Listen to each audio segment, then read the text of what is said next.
It's your boy Salim from Notorious S back with another video. Baby. Hey man, this is a new segment, but let's get right into the topic. Look, I went on a date this weekend, yesterday actually. And to make a long story short, because I want to dive into this topic, because I think there's insight to be gained from this experience. And if I had to go through it, I had to suffer through this night, well, you might as well get something out of it. So look, to make a long story short, I met a girl out from Hinge, cute girl. We set a date up downtown area of my city to meet up to get bubble tea, right?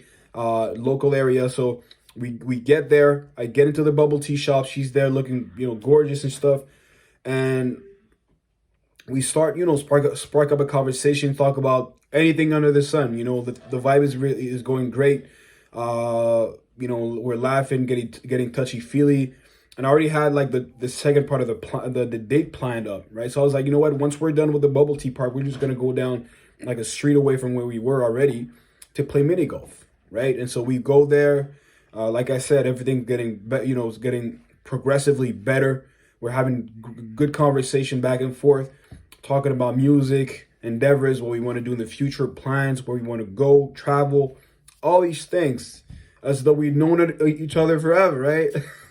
Romantic shit. And so to the point where like I feel like the girl really likes me. She's holding on to dear life to my arm because she likes me, and stuff. We're having witty banter and all these things. And at some point we were leaving because we're done with the mini golf, and we're heading to her spot because I'm gonna walk. I'm walking her back to her spot because it's like all within like a mile of everything we did. She lived there, right? She lived all within a mile of the spots we met at.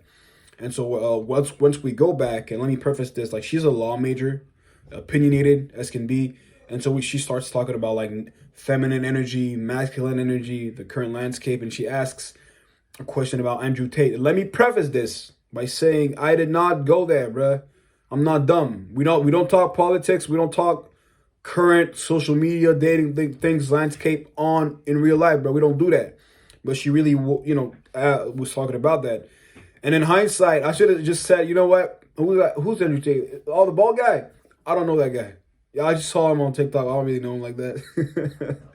But I said, fuck it. I just answered the question. She asked me, what do you think about him? I said, jokingly, I said, go Tate, go.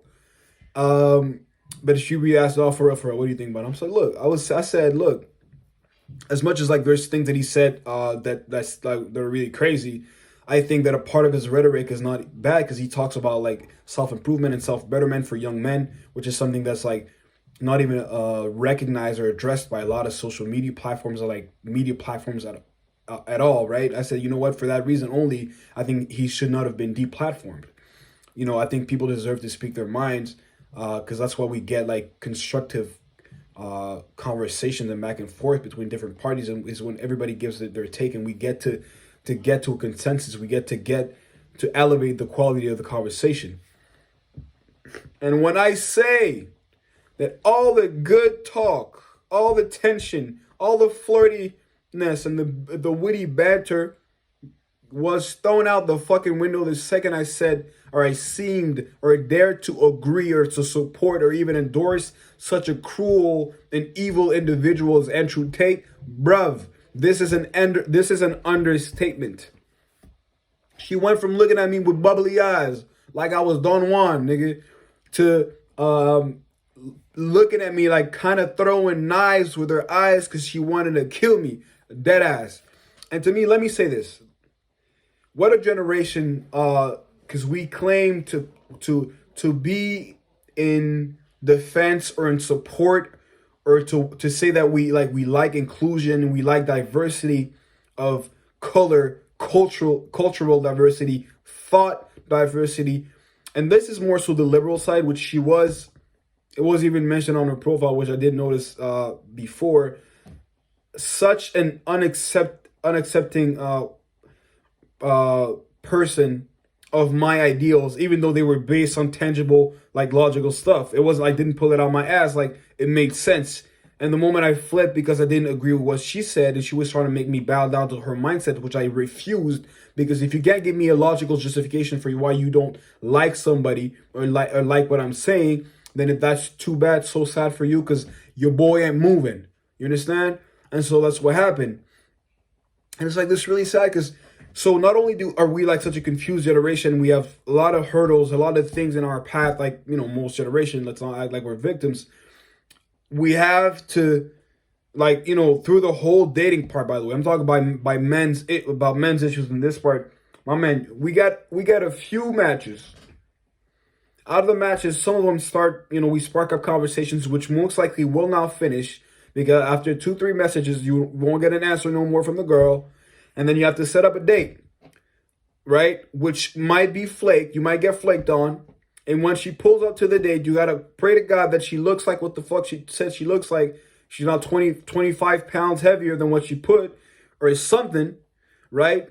And when we get there, we have to face political issues because they adhere to something else than you do. And to me, I thought that was an internet thing.